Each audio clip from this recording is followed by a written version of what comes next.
بسم اللہ الرحمن الرحیم۔ السلام علیکم۔ انا للہ و انا الیہ راجعون۔ بہت افسوس اور دکھ کے ساتھ کہنا پڑتا ہے، جو رات گئے ہم نے خدشہ ظاہر کیا تھا، آپ ہماری پچھلی ویڈیو دیکھ سکتے ہیں، بہت دکھ اور افسوس ہو رہا ہے کہ وہ خدشہ اور وہ خوف ہمارے سامنے آ گیا، اور رات گئے آپریشن ہوا جس میں بہت لوگ جاں بحق ہو گئے ہیں، ہلاک ہوئے ہیں۔ اب سرکاری طور پر اس کی تصدیق کی جا رہی ہے، جو سرکاری رپورٹ آئی ہے اس میں پتہ لگ رہا ہے کہ اسلام آباد میں آپریشن ہوا جس کے نتیجے میں لوگ مارے گئے ہیں، بہت سے لوگ زخمی ہیں۔ جو مختلف ہاسپٹل سے رپورٹس آ رہی ہیں وہ بڑی ہی ہولناک ہیں، بڑی ہی خطرناک ہے۔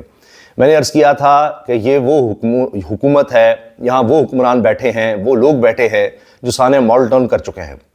حاملہ خواتین پر گولیاں چلائی جا چکی ہیں، 14 لوگ مارے گئے تھے، 100 زخمی ہوئے تھے۔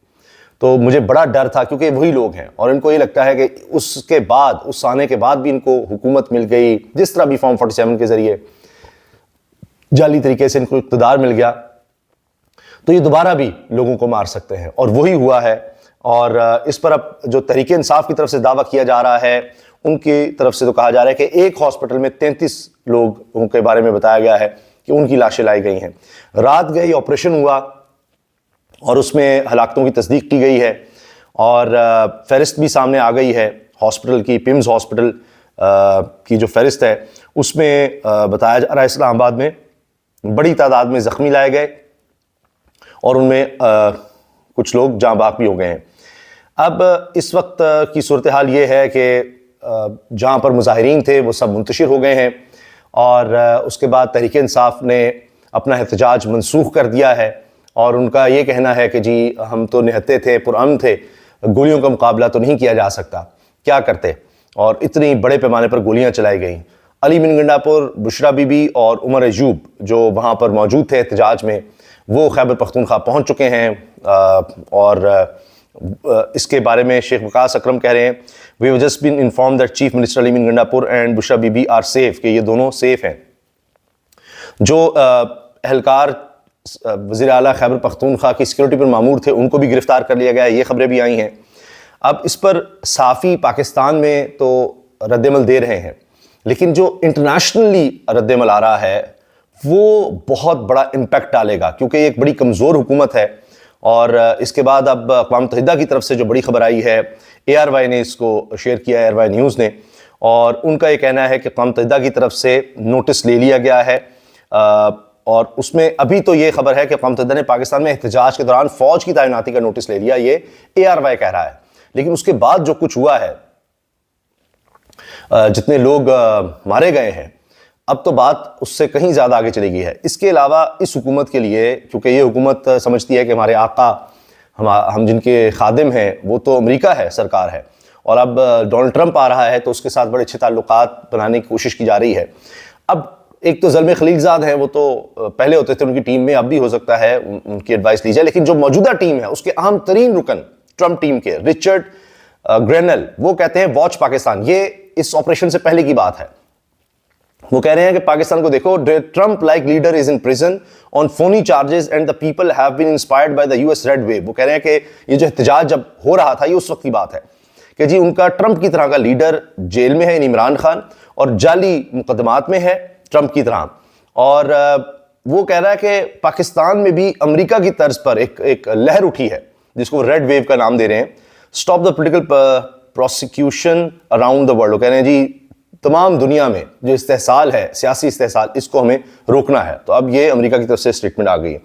اچھا، علی بن گنڈا پور کا یہ شراز احمد شرازی 365 چینل سے وابستہ رپورٹر، یہ وہاں سے رپورٹ کرتے ہیں، انہوں نے کہا ہے کہ علی بن گنڈا پور کا جو آخری پیغام آیا تھا وہ یہ تھا کہ اس کی ویڈیو بھی انہوں نے شیئر کی ہے کہ ہم پر گولیاں چلا رہے ہیں، ہمارے لوگ شہید کیے جا رہے ہیں، کل ہم عمران خان سے پوچھیں گے، اگر اجازت ملی تو گولیوں کا جواب گولیوں سے دیں گے، گنڈا پور نے کہا۔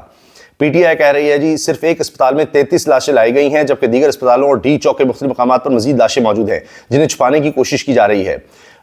یہ سب اس خون کی ہولی کو چھپانے کے لیے کیا جا رہا ہے، اور یہ ایک مسلط شدہ ٹولے کے حکم پر ہوا ہے۔ اسلام آباد کے دو بڑے اسپتالوں میں ایک پولی کلینک ہے۔ PTI احتجاج پر فائرنگ واقعات کی رپورٹ جاری کر دی۔ عامر سعید عباسی یہ رپورٹر ہیں۔ یہ بتا رہے ہیں PTI احتجاج کے دوران فائرنگ سے پولیو کلینک اسپتال لائے گئے 28 افراد کو گولیاں لگی ہیں، اندازہ لگائیے۔ اور وہاں پر جلاؤ غراب ہوا، الجزیرہ بھی اس کو رپورٹ کر رہا ہے اور بتا رہا ہے کہ وہاں پر گولیاں چلائی گئی ہیں اور باقاعدہ یعنی وہاں پر لوگوں پر فائرنگ کی گئی ہے۔ تو یہ انٹرنیشنل میڈیا یہ سب کچھ رپورٹ کر رہا ہے، ہمارے میڈیا میں آپ کو یہ چیزیں نظر نہیں آئیں گی جس طرح جو کچھ رات کو ہوا ہے۔ شاکر محمود آوان بڑے زبردست صحافی یہ کہہ رہے ہیں کہ جی وزیر اعلیٰ علی بن گنڈا پور بشرا بی بی کا کہا جا رہا ہے سیف ہیں اور پریس کانفرنس کی اطلاع دی۔ پھر اس کے علاوہ BBC کہہ رہا ہے کل رات ڈی چوک پر کیا ہوا، ڈی چوک پر جمع ہونے والے کارکنوں کے خلاف گرینڈ آپریشن رات 11 بجے شروع ہوا، جس کی ابتدا میں مظاہرین کو چاروں طرف سے گھیرا گیا اور قریب واقع مارکیٹوں کو بند کرنے کے ساتھ ساتھ اسٹریٹ لائٹس کو بھی بند کر دیا گیا۔ بہت سی ویڈیوز ہیں، دل خراش ویڈیوز ہیں اور بڑی ہولناک ویڈیوز آ رہی ہیں اور اس طرح کی باتیں سامنے آ رہی ہیں، بیان کرنا مشکل ہے۔ طارق متین صاحب کہتے ہیں not ready to believe what I am seeing، کہ میں یقین نہیں کر سکتا جو میں دیکھ رہا ہوں، ایسی ویڈیوز آئی ہیں سامنے۔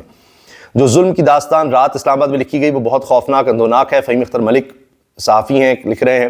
طاقت کے نشے نے بڑے بڑوں کو تباہ کر دیا، تفصیلات بہت جلد سامنے آئیں گی۔ رضوان غلزئی اور یہ ارشد شریف کے شاگرد اپنے آپ کو کہتے ہیں اور اب تک انہوں نے اپنے ٹویٹر ہینڈل پر ارشد شریف صاحب کو مینشن کیا ہوا ہے۔ نوجوان صحافی ہیں بڑے مستند، کہتے ہیں آج تو یہ بھرم بھی ٹوٹ گیا، آج تو یہ لوگوں کا بھرم بھی ٹوٹ گیا کہ اپنے شہری پر گولی نہیں چلائیں گے۔ سرکاری رپورٹ کے مطابق مظاہرین کو گن شاٹس لگی ہیں، یہ سرکاری رپورٹ ہے جو میں آپ کے سامنے شیئر کر رہا ہوں، یہ موجود ہے، اس میں لوگوں کے نام موجود ہیں اور اس میں یہ بھی کہا جا رہا ہے کہ اس فہرست میں کوئی بھی افغانی نہیں، بیشتر KPK سے تعلق رکھتے ہیں، چند اسلام آباد اور ایک شہری لاہور سے ہے۔ اس طرح بلوچستان، خیبر پختونخوا کے لوگوں کے نام سامنے آ رہے ہیں، لاہور کا میں نے آپ کو بتایا ان کے نام، یعنی پورے ملک سے لوگوں کے نام ہیں جن کو گولیاں لگی ہیں اور یہ بڑا افسوسناک ہے۔ سمینہ پاشا صحافی ہیں ہماری بہن، یہ کہتی ہیں جو لوگ اس ملک کو چھوڑ کر جا سکتے ہیں وہ چلے جائیں، یہ جگہ رہنے کی قابل نہیں رہی، لوگ بہت زیادہ افسردہ ہیں، بہت افسوسناک۔ بشارت راجہ سینئر صحافی لکھتے ہیں 77 سال سے ہمارا وتیرہ رہا ہے کہ ہم نے اپنے ہی لوگوں پر سیدھی گولیاں چلانا اور انہیں فتح کرتے ہیں۔